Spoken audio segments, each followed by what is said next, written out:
Hi.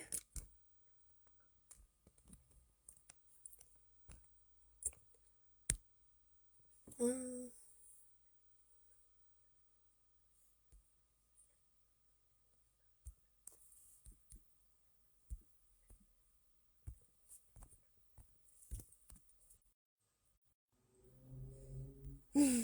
how are you?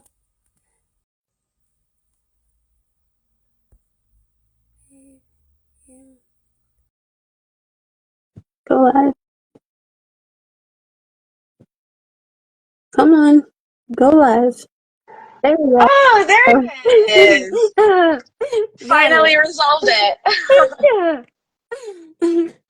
All right, cool. Thank you. Thank you. Yeah, Um, I literally just kept tapping it until it like just gave in. one request though, since this is through your IG, I'm not sure if it's gonna stay on our feed. So I mean, this is new for me too. Yeah. So hopefully, once the live has ended, if you're able to tag us, that way it will show us on the feed as Yeah. well. That would be Okay. great. Yeah, most definitely. All right. Well, before we get started, thank you everyone for bearing with us in terms of the technical difficulties. Um, this is our last event for this year's Mental Health Fest, so Aisha, you will be closing it. um, I am the president of Trauma Speaks. I'm Lay, and I will be obviously moderating today's live event. And before we get started, I would like to thank everyone who has joined us so far at our previous events, and also to anyone who is joining us here today. If you are a new audience and you are unfamiliar with our organization, Trauma Speaks is a mental health nonprofit, and so one of our main objectives is to normalize discussions on mental health in order to reduce stigma surrounding mental health and specific mental health topics, and also be able to encourage individuals that it is okay to seek support and professional help. We do cater information for the general population, but our organization's focus is towards helping youth and adolescents become more familiar with mental health and the available support for them. So today we have Asia Murphy. She will be speaking on entrepreneurship and mental health. She is an entrepreneur with 5 years of experience and a journey marked by overcoming mental health challenges. She has successfully implemented healthy coping skills to manage her well-being while also growing her business. And her resilience and determination make her an inspiration, showing that it is possible to thrive professionally and personally despite of adversities. For our audience, if you have any questions, please put them on the chat or the Q&A available on the live, and we'll be answering those questions at the end. So that said, Aisha, you can take the floor away. All right. Well, hello everyone. I'm Asia. I am a web developer and I specialize in SEO services. I was a freelancer for a while before I decided to start my own company. So I've been a technical SEO writer for on and off for the last 8 years, and I've been doing web development on and off for the last 3 years. I started my company about uh, I want to say it's well. So I have multiple companies. The one that I have right now, I started in August, but prior to this one, I I've had Shopify, like retail company. I have a tow truck company that I help with my significant other. I have a my web development company now, and I feel like there's more, but I'm not. I've done like a what is it called? Mystery shopping and a bunch of like other type of avenues, just trying to get money. And if any, like if if it's there, I've tried it. But Anyways, so I guess to get into my speech, you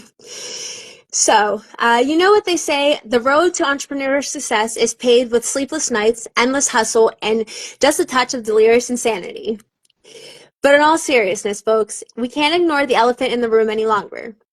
With the thrill of chasing your dreams and building an empire from scratch is unmatched, the mental health toll of entrepreneurship is no joke. Get this.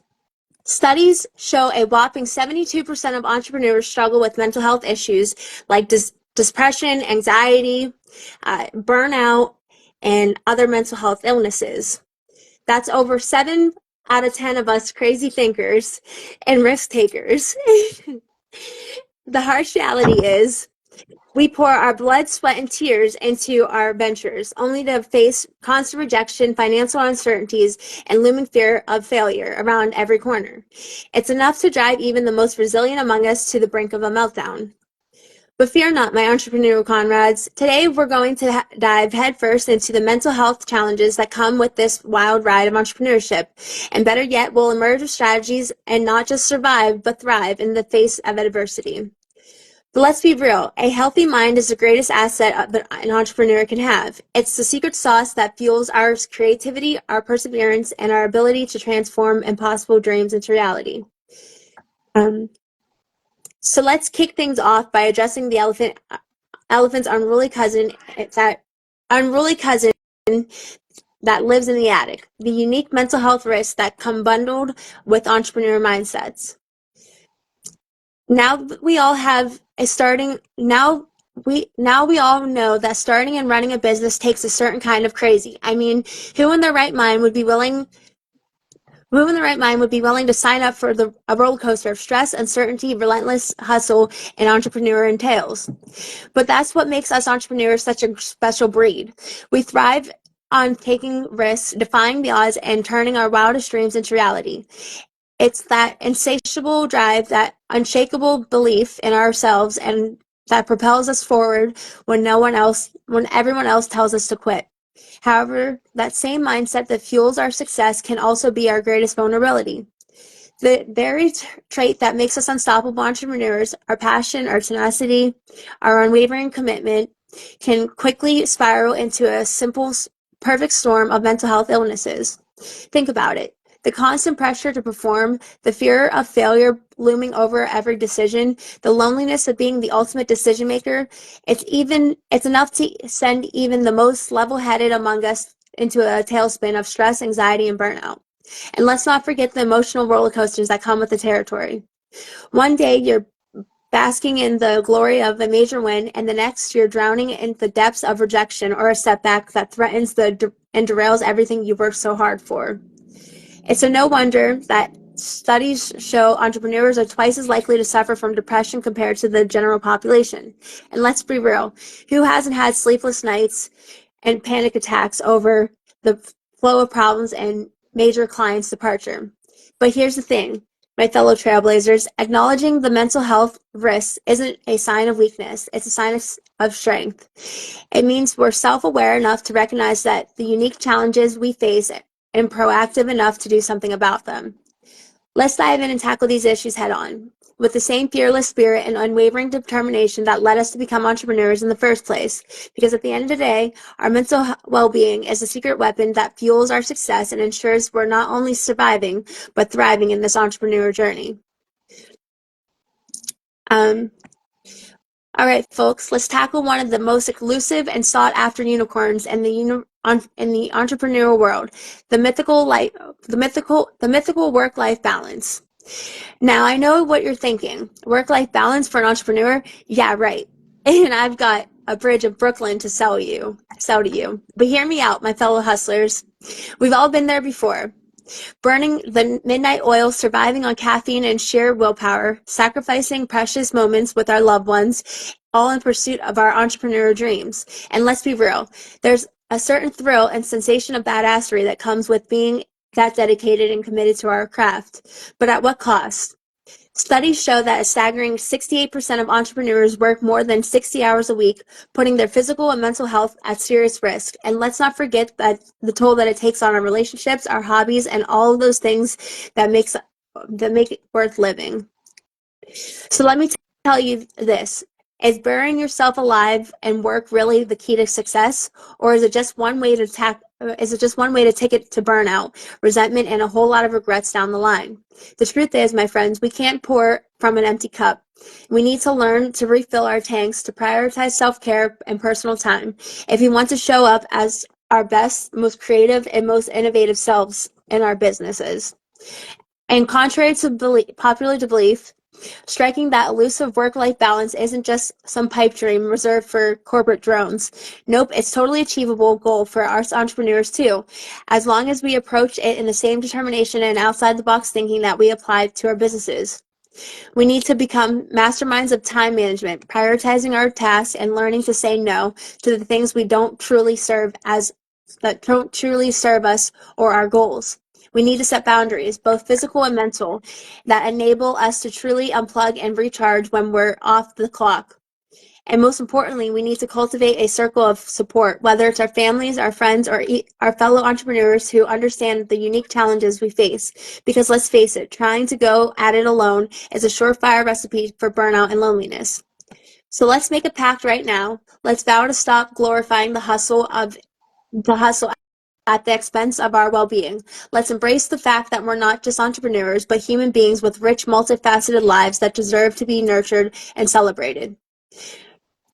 Let's dive headfirst into one of the biggest threats to our success, stress and burnout. Now, I know what you're thinking. Stress, burnout, isn't that just part of the entrepreneur package, a badge of honor we wear with pride? And you're partially right. A little bit of stress can be a powerful motivator, pushing us to the new heights and keeping us on our toes.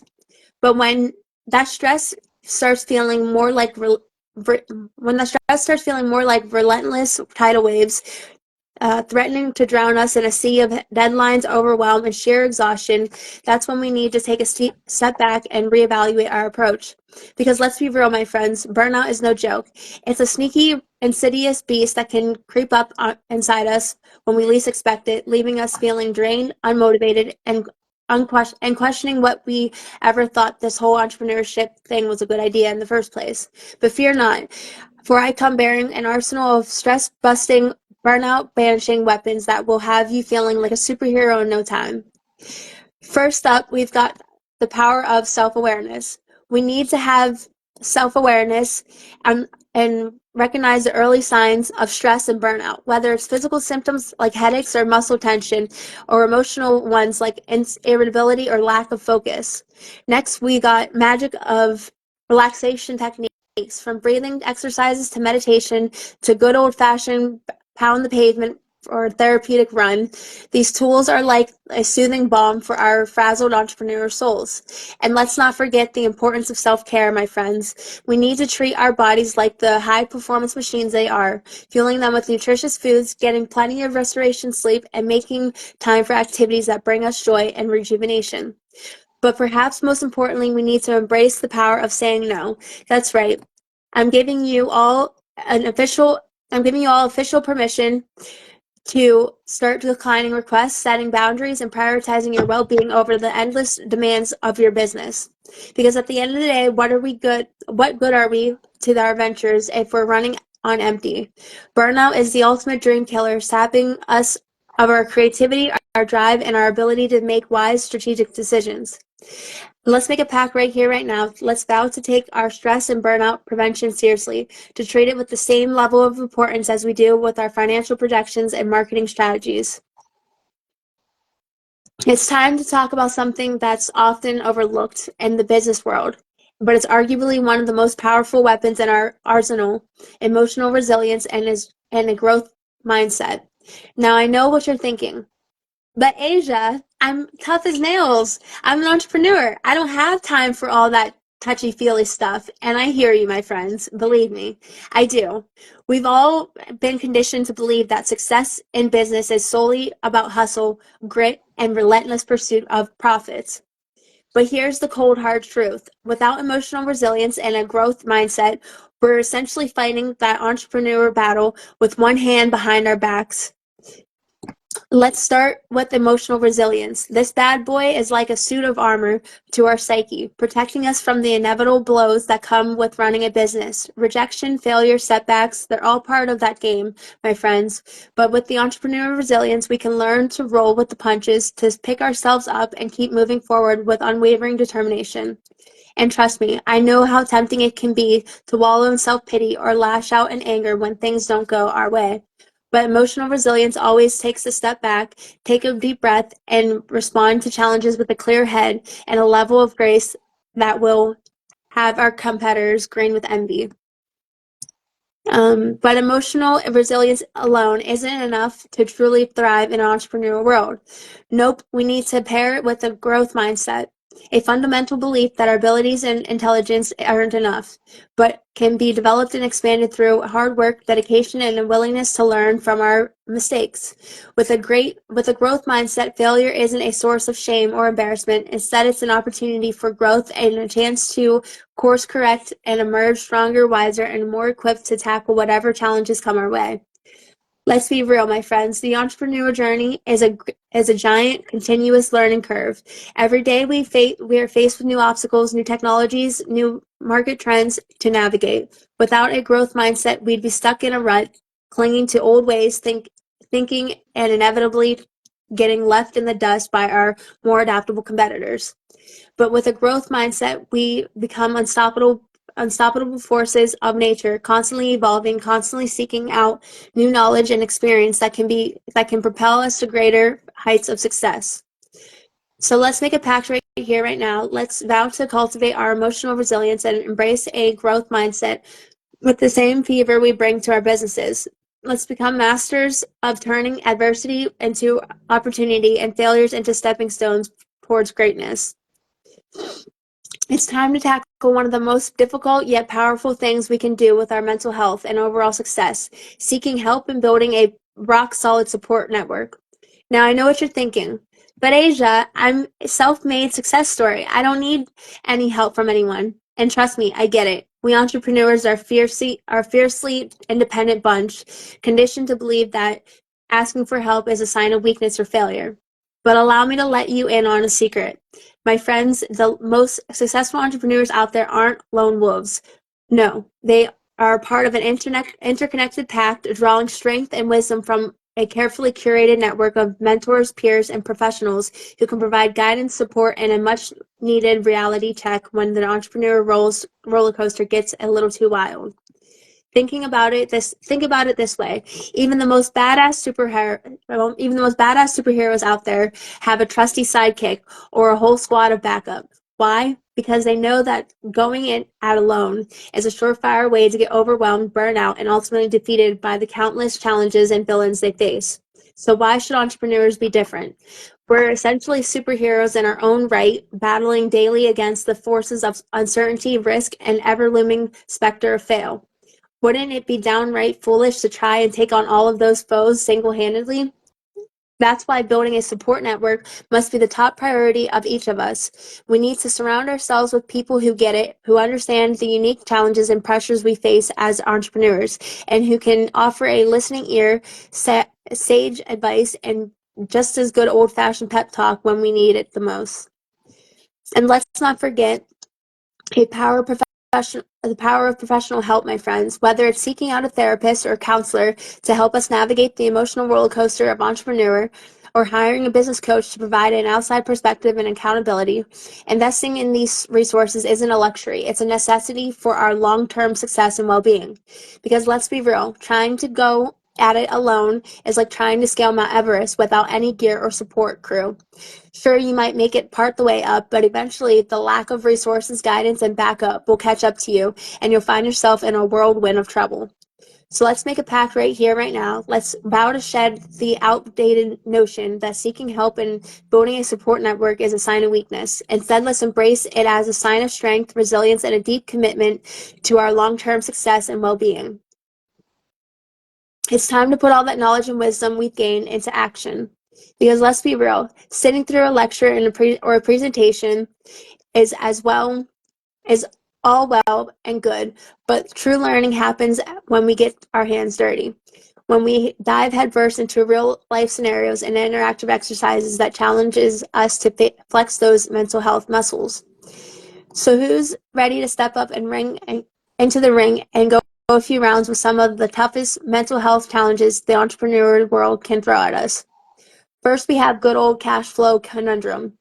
You've just landed a major new client, but their payment terms are net 90, and your operating expenses are due in 30 days. Talk about a stress-inducing scenario. How do you navigate the cash crunch without spiraling into a full-blown panic attack or making rash decisions that could jeopardize your business? Next, we've got the burnout battleground.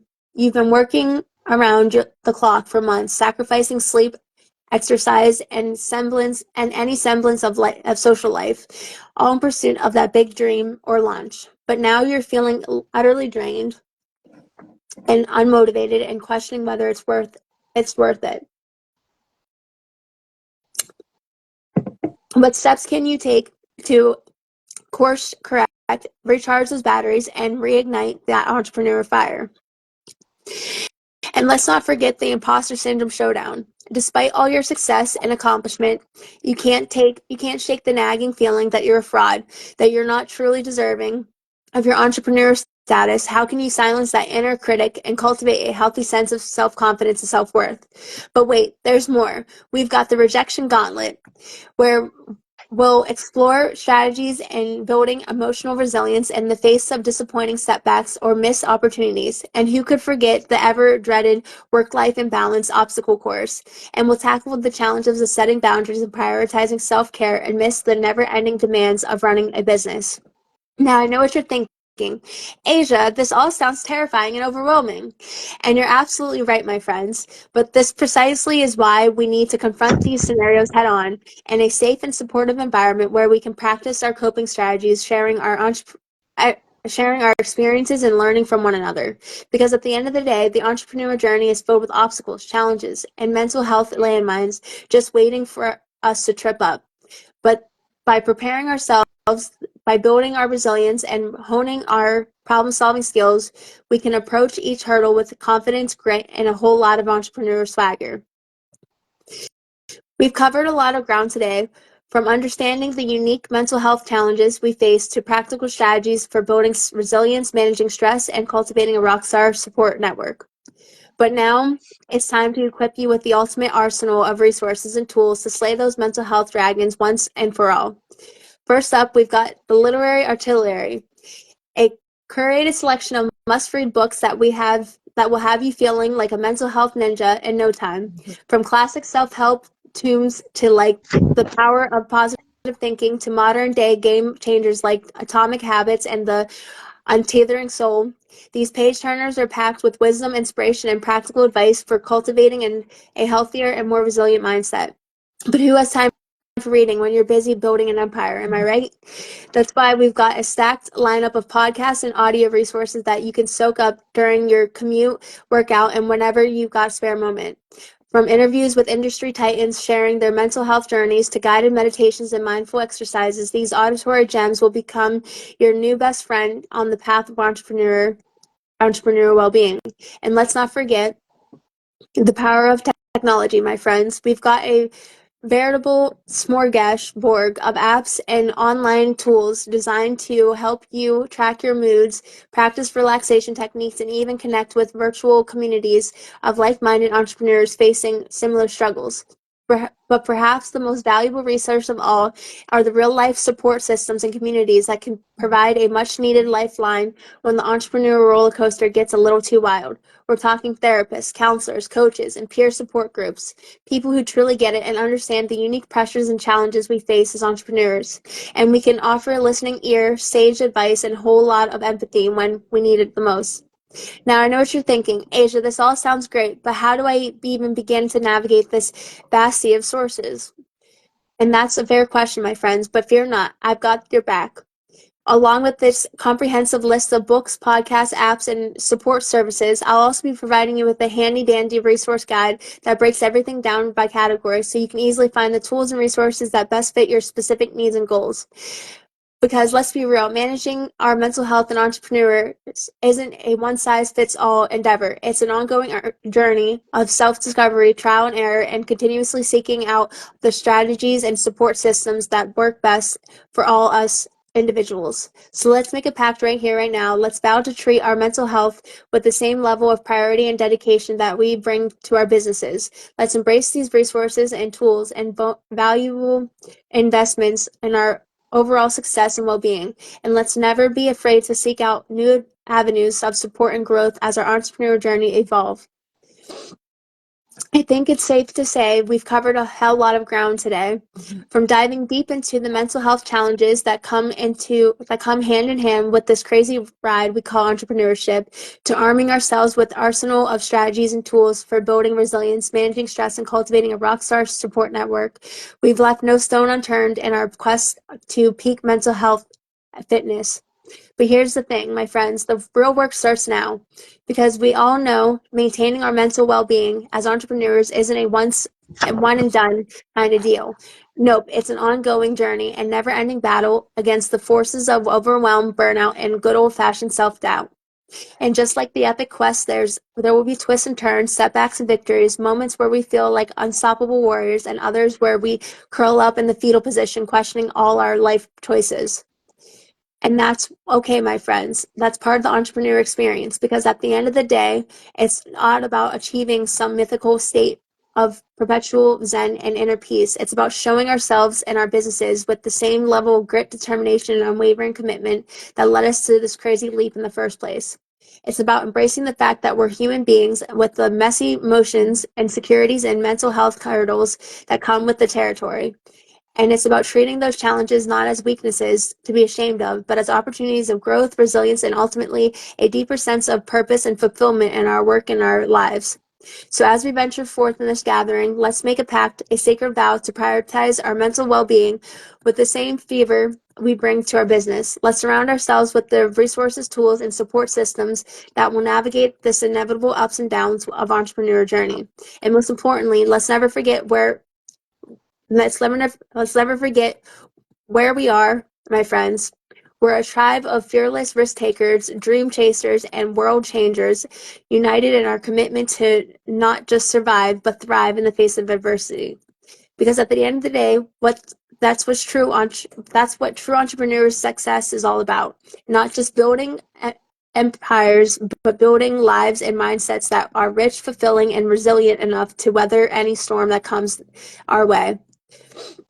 So let's do this, my friends. Let's conquer those inner demons and slay those mental health dragons, and emerge as unstoppable entrepreneurs forces we were born to be. Oh, man. Thank you for that. I appreciate you kind of like going at it like step by step. And I want to say, like, as you were going through like your speech, I could resonate because, like I said earlier, I am the president of Trauma Speaks. And so it's hard managing everything. Yeah, And I'm also, like I'm also doing my own thing. Like I'm doing internship, I'm working part-time, and then I'm also managing a nonprofit organization. And then I have my personal life, right? Like it's oh yeah, really a struggle juggling everything, but it is doable. It's just making a commitment and having it as a priority along with your other priorities of, like succeeding and like doing everything, right? So yeah, I appreciate you like really tackling each of those important points. And also providing the resources of there's really no excuse for you not to I guess like maximize the support out there. So like you said, if you don't have the time to read the books that might be helpful for you, there's plenty of podcasts out there. yeah, Listen to your favorite podcast while there's traffic, right? That's what right, I do at least. Or like if you're on a road trip, right? Like catch up on those podcasts that you think would be refilling those tanks or like that cup that you have. So yeah, um, Since you are the host of the live event, I just realized the questions would be directed to you. So I don't know if you had received any questions. Um, Um, if not, we have a set of questions that we want to ask you. yeah, you can ask me the set of questions because it just says like people joined and you made a comment and Joshua said hello. On the bottom of your screen, there's like a question mark bubble. Was there anything that was submitted to you through there? No? Mm-mm. Okay. All right, perfect. So we have a few questions for you. So the first one is, what factors influence your decision to becoming self-employed? So in all honesty, like like I said, I've kind of did like freelance work for a long time. I've never really had like a actual like job on the books before. Um, so I just like after being a freelancer and pretty much working for myself, I decided that the next step would be to make it official and just start my own job, like my own business.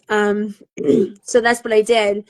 And on top of that, like I mean, for me at least personally, it's very enticing to be able to be my own boss and Mhm. not have to like pay somebody else and worry about like appeasing somebody else and doing things for somebody else. Like I get a lot of satisfaction out of knowing that like at the end of the day it's my business. I accomplish these things for myself on my own for me and like Mhm.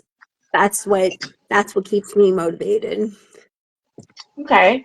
Um, what challenges did you specifically encounter during that transition from, like you were already doing freelancing work, to, like deciding, what, I'm just gonna make my own business. So the biggest challenge I feel like I've come about, I mean, I'll be honest, I still kind of struggle with this today, is being a business owner and owning a business are two, like, they're two different mindsets. You know what I mean? Like, just because you own a business doesn't mean you know how to run that business. Mhm. Or, like, just because just because you run the business doesn't mean you know how to own a business. Like, I don't know how else to phrase it, but like, um, so like that's the problem I run into now, just because like it's a whole different skill set, it's a whole different mindset. So like even though I learned and know a lot of things from being a freelancer, I have absolutely no idea how to be a business owner.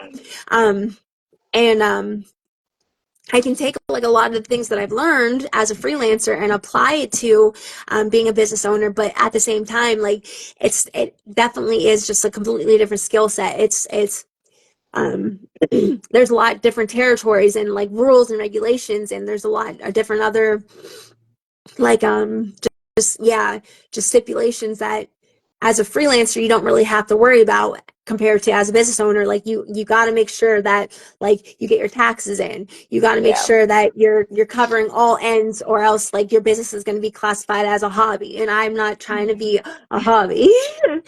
um and like depending on whether you have like an LLC or sole proprietor. I'm a sole Mhm. proprietor, so I have to be careful because if somebody decides they want to sue me or somebody doesn't like agree with working with me or something, like it could go it could go bottoms up really quick because I don't have that separation between business and Mhm. my personal assets like an LLC or a Mhm. corporation would. So Mhm. it's just a lot of fine print and yeah. I would, yeah, I'm nodding my head because I definitely know what you're talking about. That's one of the things that I also kind of like was iffy about in terms of, like, do I just want to go for it and do a nonprofit? Like, do I want to do an LLC? Like, how I want to go about like my vision in terms of like mental health, raising mental health awareness and whatsoever. And I had to do a lot of learning Yeah. in terms of oh, I have to do X, Y, and Z, and I need to make sure this is always submitted. You're not delinquent in anything, like you're submitting to with the IRS, you're filing with the state attorney general. So there's Yeah. a lot of moving pieces that um like you need to be prepared for. And can also be anxiety inducing because if it's unknown territory for you, it's like it can be overwhelming real quick. Yeah. Yeah, most definitely. Like I don't know. So especially so my boyfriend's company is an LLC. He is this is a tow truck company that's an LLC. And like I said, I'm a sole proprietor. And like with his company, like we need to have everything on the books. Like every tow that we do needs to be written down, like from point A to point B, like the mileage, like what exactly we did, everything, yada yada yada. Like for my business, I don't really. I mean, I probably should do all that, but I don't. And like I've worked with a few nonprofits before, like doing like websites and SEO for them, and it's just like I feel for you. I do because as a nonprofit, like I don't know all the ins and outs of it, but I just you really have to be self-made. Like you I mean at least like with like my company or like with an LLC, like there's like I mean there's grants and stuff out there for nonprofits too, but it's not the same. It's a lot Mhm. harder, I feel like, for nonprofits to get a head start, and I Yeah. feel like it's a lot harder for nonprofits to like get established than it is for regular companies. So I feel for you. Great. Yeah. Don't start there. That's a whole anxiety in itself. Um, but the next question is how has that transition impacted your work-life balance and overall well-being? So it's impacted my work-life balance. Well, hold on, let me get my thoughts straight first.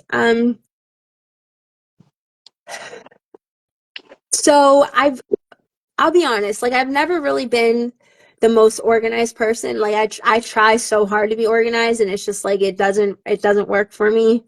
Um, so I one thing I have learned though throughout this is just like I was saying, you got to make sure that you have your mental health in check.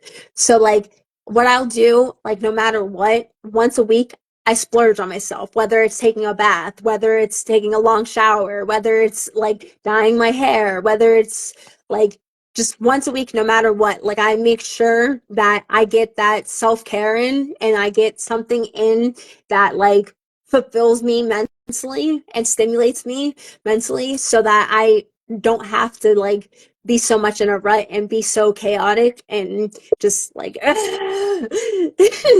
so that is one thing I will say that I do try my best to keep on track with, but other than that, I just like even now I've been starting to implement this new routine where like I work for an hour and then I give myself like 15-minute break.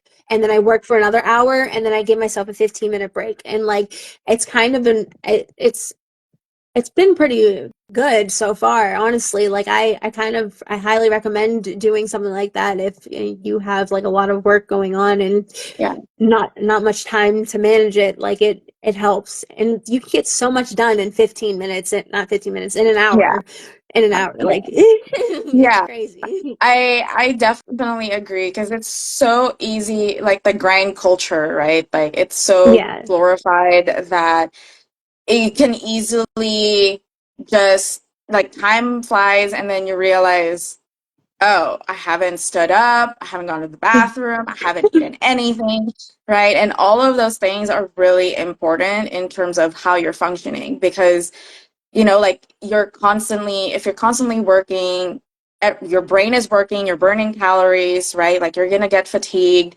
And so it's really important to even just 5 minutes, take a step yeah, back, take a breather, and then get back into it. Because then that breather might even boost kind of like your productivity and also like what you mentioned earlier in terms of like grinding is not really the solution because long term it's not sustainable in terms Right. of if you don't stop and take a break or check in with yourself in terms of how you're doing mentally, emotionally, physically, then that can impact you in terms of how you're doing in that job or like for your own business, Right. right? Like instead of just shortening it down to like maybe a day or two that you're taking a time off just to like rest. If you don't do that and like you just keep pushing through, that could end up being a week that you're down for the count. Right. And that doesn't help anyone. It doesn't help you. No. And it just creates No. more stress. So it's just Yeah. kind of like really paying attention to what your body is telling you and listening to it, because that's more sustainable than just kind of like pushing through, and then you're Crashing. down for like a week. Yeah. Yeah. And then trying to play catch up. Like, Exactly. Yeah, and it's the endless cycle of that. So, yeah, I mean, I'm also speaking from my own experience. Sometimes yeah. you learn the hard way, Right. but this is Right. also one of the reasons why we're trying to do like these live events, these workshops, right? From different perspectives from different people because it we're not trying to promote unhealthy lifestyle. Just because we experienced it doesn't mean that we want everyone else to experience it Right. because it's not a great feeling. Right. Um, so that said, the next question is, how has your professional identity evolved since transitioning to being a business owner? Um, hmm. How has my professional identity evolved? Um, so I guess like I guess essentially like I would say that I'm just more knowledgeable now. Um, because like before I mean even now, I mean I guess I hate to admit it that like I'm still kind of just like pigeonholing myself into one like category or one mindset. I hate to feel that way or hate to be that way, but like especially learning so many different things, it's kind of hard not to focus on like certain things at once. So I just really feel like my identity is just like I'm still the same person. I'm still me. I haven't changed from that. Like at the end of the day, like I'm still Asia. I'm still an entrepreneur. I'm still a sister. I'm still a web developer. I'm still this, that, and the third. But I'm I'm just more knowledgeable now and more cautious and more aware of my surroundings and the people that I'm dealing with and Mhm. the just how I'm treating myself and others around me, I guess you could say. Just because I've had so many ups and downs and a lot of issues with people treating me the wrong way, me treating other people the wrong way, just trying to figure everything out, that I'm trying to not be that person anymore. And I'm trying to be more positive and just go about things in a more professional manner instead of uh, just throwing a tantrum and saying I give up after Mhm. things don't go my way, maybe the first 5-10 minutes. So and it's everyone else's fault because there's I'm perfect, nothing's wrong with me, it can't be me. So i'm just I am trying very hard to mentally uh, be conscious about that and stray away from that negative thinking. Yeah, and sometimes, like you said, like that 5 to 10 minutes, right? Sometimes that needs to be released, your own frustration. And then just like come back to it and be like, okay, I Yeah, I made time for that. Now, what's yeah, next? right. Um, Yeah, thank you for sharing that. And then the last question that we have was, what aspects of self-employment do you find most fulfilling and rewarding? The aspects of self-employment I find most rewarding and fulfilling. Um, hmm. I I know honestly, like I love all of it.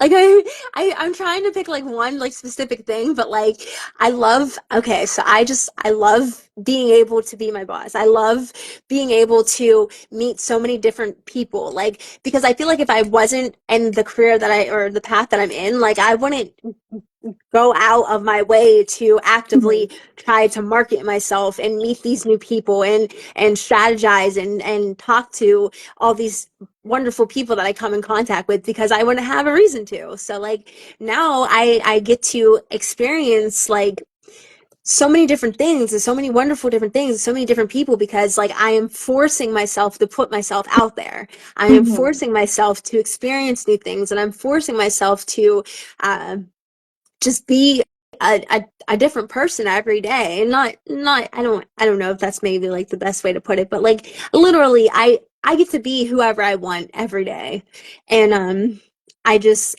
I love that. I love to be able to pick and choose like I'm not going to do this today or Mhm. I'm going to do this today or you know what like as much as this person seems like a good fit for me, maybe it's not in my best interest to work Mhm. with them.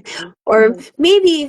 maybe even though like 5 months ago I thought that this was the most important thing and then I realized no, the most important thing I need to do now is like work on branding or work more on Mhm. marketing or like you know what I mean? Like it's always and I love learning too. So like it's always I'm always constantly reading about something or like teaching myself a new skill or just like going out of my way. Yeah, I just it's so fulfilling. It's so fulfilling. Yeah, I can I resonate with the flexibility of, like having your own schedule, being able to do what you Yeah. want to do, being able to cancel what it is that, maybe something just came up and it's a lot easier to cancel. You don't have to request for PTO, you don't have to Yeah. ask, it's you're your own boss, and that Right. alone is kind of like um the most fulfilling, at least for me too, in terms of you get to do what you want when you want. Yeah. Um, and also while also acknowledging that yes, you are your own boss. And so if you have to like cancel something or whatsoever, that's probably money that's not going to come your way. Yeah, that's So true. it's like a pro and a con, but again, kind of like finding that balance of, again, checking in. Is this what you're needing at the moment? Is this what's the best fit where your organization or your business is at right now? Like listening to those kind of like needs and whatsoever. Yeah. So thank you. Yeah. I don't see any additional questions on the chat. No. And that's all the questions we have. So, do you have any final thoughts or words of wisdom that you would like to share, especially for those who might have joined late? I guess I would just say, like entrepreneurship is a journey and it's not something that you're going to get overnight. It's not something that you're going to be able to get maybe even in a year, maybe 2 years. It's something that is constantly always evolving. So just don't beat yourself up or get too down on yourself when things just don't seem like they're going your way necessarily quick enough or as fast as you Mhm. would like them to be. Yeah, yeah. Some grace and a lot of grace and a lot of patience. Yeah. Yeah. Yeah. Well, thank you, Asia, for sharing your experience with us. And we also would like to thank our audience and also our followers for joining us on this event. Again, this is our last event for the Mental Health Fest this year. And so we look forward to seeing everyone join us in our future events and also next year's Mental Health Fest. We hope to see you there. If you are interested in being a part of the community, you can donate your time as a volunteer or collaborate with us for an event like what Asia did. You can also message us through here or our website's contact page, or directly send us an email at admin@traumaspeaks.org. If you would like to donate to our cause, you can do so through our website, or you can Venmo us at Trauma Speaks. Thank you again for taking the time. I know it's 10 p.m. probably there. It's actually And so thank you. I appreciate it. And I hope that we can have future events together. That said, see you all at our next event this year. bye. All right. Bye. Thank you. All right. How do I do this? Make sure to save the video. Okay, hold on. What? Nope. Okay, exit. Okay. No, I don't want that. I want to exit.